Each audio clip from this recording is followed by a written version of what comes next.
Good morning, and it is December 21st, the shortest day of the year. I appreciate you joining us for our press conference this week. Certainly ahead of the holidays, we're certainly ready. Hope everyone has a great, safe, and healthy holiday season. Merry Christmas and a Happy New Year. We will not have a press conference next Monday. There will be no press conference next Monday, but we will obviously have the one today. We appreciate you joining us. We've got so many things going on with the holiday season coming forward. I thought the first place that would be good to start off is just talking about some of the good things that are happening with some of the giving that has certainly happened here at Christmas. Pensacola State, I was there the other day. I'm certainly a big believer in what they do. My wife and I have been contributors to them and their mission of educating in our community. I think they do a great job with workforce development. But the other day, we had Joanne and Michael Price. Joanne and Michael Price put in a significant donation to create these change makers. It was used. We had a great celebration at the bars, the new bars complex. It was the former bars complex. It is yet to be named the new one, but it has their cybersecurity. It is amazing that Pensacola State was offering baccalaureates in cybersecurity before anybody was in some ways. Now certainly UWF is out there and a number of other different things, but it is amazing to see. Again, we keep talking about opportunities for you to gain new skills, find new things to do. Pensacola State and the new building that is coming out for dealing with cybersecurity is an incredible new building, and we certainly think it will work to continue to make sure we're on the cutting edge of cybersecurity and able to produce graduates that can do work here in our community. So we're very excited about that. We also, not to mention, we did have a visit from UWF also as well, the University of West Florida. We're very proud of them as well. We had an opportunity to get a replica of the National Championship Trophy, which now stands proudly at City Hall. We're very excited to have that. Obviously, I think today was the day they won the championship a year ago. Obviously, we wish we had football, but we're planning next season. I can tell you there's already things going on. We're very excited about some of the things that we're going to be able to do that's going to make it better for us to be able to play minor league baseball and play football at the stadium as we move forward. And as we have those things ready to go, as we're evaluating, we will be in touch with you in the spring, be coming forward probably in the winter here, explaining some of the things that will be changing at the ballpark in moving forward. Lastly, we also had an incredible donation. I think I showed. I think I saw where somebody did the same thing in the city of Gulf Breeze. Last week, someone contacted Pensacola Energy and paid the past due balance for 106 accounts to prevent them from being disconnected. The total amount paid was $9,377.62. This person wishes to be anonymous, but I simply wanted to take the time to thank them and appreciate and recognize their generosity. These kind of acts are again things that happen all the time in the city of Pensacola, and what we have. This is a testament to certainly our kindness and generosity and the people of Pensacola. So we certainly appreciate that contribution, and I know those individuals who had past due accounts certainly appreciate that generosity. The City of Pensacola receives budget awards. The Government Finance Office Association has been awarded the Distinguished Budget Presentation Award to the City of Pensacola Financial Services Department for its fiscal year 2020 budget. This marks the 30th consecutive year that they've received this. This is, again, simply amazing. No matter who we've had up there in staff, they've continued to produce and win 30 straight awards. These awards represent a significant achievement by the City of Pensacola, reflecting the commitment to the governing body and staff in meeting the highest principles of governing and budgeting.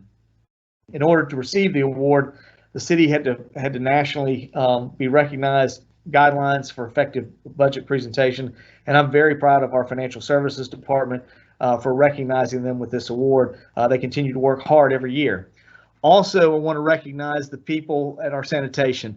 Despite what happened this fall with hurricanes, we missed 2 mayor's cleanup, but we were able to make them up before the end of the year.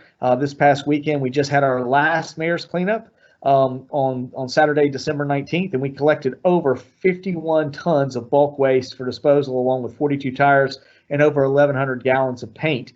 Again, these cleanups will be starting again next year. You've probably received a mailer, or you certainly can see the schedule on our website, and we will have the schedule for you.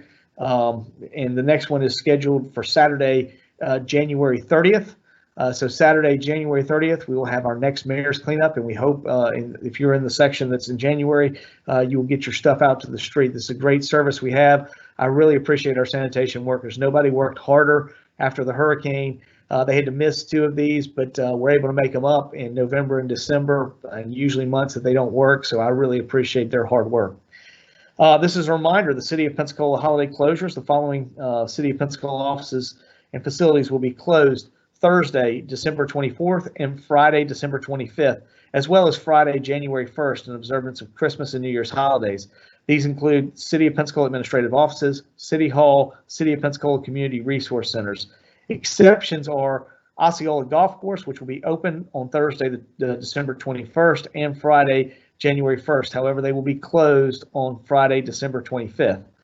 Roger Scott Tennis Center will also be will close early on December 24th and December 31st, but it will be closed on both Fridays, the 25th and the 1st. So Roger Scott Tennis Center will be closed on both Christmas Day and New Year's Day. City Sanitation, there will be no impact to city sanitation services. Friday is our off day anyways. So again, if you have service on Thursday, you will be you go ahead and have your regular service. I'm one of the Thursday trash pickups, so we'll have regular service on Thursday, Christmas Eve, and Thursday, New Year's Eve. You'll have regular garbage service. Garbage will run as usual, and there will be no interruptions this year. So we're very thankful for that. Finally, we find ourselves with COVID-19. There are 17,956 cases positive. Of course, that's over the entire 8-9 months that we've been testing. Our positivity rate has dropped. However, we are still above the state average. State average is 9.34. Escambia County was was on the 16th was 10.54. Then on the 17th, 13.16, and on the 18th, 13.93. So we need to continue to work and try to do all that we can to drive those numbers down. Our hospitalizations have also bounced around. We certainly saw a decrease at the end of the week, and we got into the 130s. But on Saturday, we increased to 154, and yesterday, we were at 151. And with 2 of the hospitals already reporting, we're up 7 today. So obviously, we're waiting for the last hospital, and we'll know more what the final total is at that point. But again, this is the precautions that we all need to take to continue to try to push COVID down. We ask you to this includes wearing a mask, washing your hands, and again, generally trying to observe good hygiene and taking care of yourself, your immune system, good sleep, exercise, eating right. All of these things are very positive for you to keep you from getting COVID, and we certainly hope you will continue to do that. That's all we have at this particular time. Again, I wish to remind you that next Monday we will not have a press conference, so we will not have one next week between the holidays. I will be out next week, and hopefully y'all are out as well, enjoying your holidays with families and friends. We hope you sincerely wish you a Merry Christmas and hope you're safe with your loved ones and healthy this holiday season. Thank you very much for tuning in, and we'll be happy to answer any questions. Sure. The first question is from Andrew McKay at News Radio. Were the steps at Florida Square removed and preserved, or were they destroyed in the process? And then the second part of the question is, why weren't the concrete sections on the steps replaced with bricks rather than blank concrete? And do you have any vision for what will become of Florida Square? We did get that question, Andrew, the other day. We looked to bring forward something to council in moving forward. I think you will see in January we're bringing forward something to them to look at funding for something there as we move forward. So I do think we have an expectation of what it will look like. Again, the steps were removed and preserved. Everything that was removed is preserved. So we have all of it. And we will figure out where we're going with everything that we have. That'll also be coming forward in February. We felt it was important, obviously, to there's a lot of different feelings before it went down and then after it. And so, we want people to be able to come forward and really make the best decision as to what we should be doing. We've asked everybody to think about getting with us after the holidays We expect to bring something to council sometime in February that begins to, I think, in a better way, more accurately reflect, what our Civil War history was in the entire story, and representing those things. Plus, wherever we end up, if it's at St. John's or whoever else may want the monument, those things certainly will be looking as we move forward in the new year. So again, that's what happened. As far as why the steps were replaced the way they were, I think it had to do with probably cost associated with it, and we wanted it to be safe, and we simply wanted it to be cost effective with what the council had allocated us. So again, I guess those were the decisions that were made on that one. And again, we can look at anything as we move forward, what the final plan is, but we did not want to leave a step where somebody could obviously injure themselves, and we'll be looking to get that going forward. I do think it came out incredibly well with the brick on there. It looks like it can be repurposed, and we're in the process of doing that, working with Brian to look at ideas and what we can do. So I do expect to have that coming forward in November. In February. This is also from Andrew. Are PPD or PFD, anyone else on the early list for Moderna vaccine distribution? Our first responders are absolutely on the list to have the opportunity to participate in that. We have been communicating. I believe we're working. I see Chief Craner is on the call, so is Acting Chief Chrisman, and they are both on the call. But I think Chief Craner has been working with, I think, the Department of Health. So again, and by the way, I just got a text from Dawn Rudolph saying the vaccine just arrived at Sacred Heart. So apparently there is vaccine at Sacred Heart. But my conversations with Chief Craner indicated I think we are working with the Department of Health.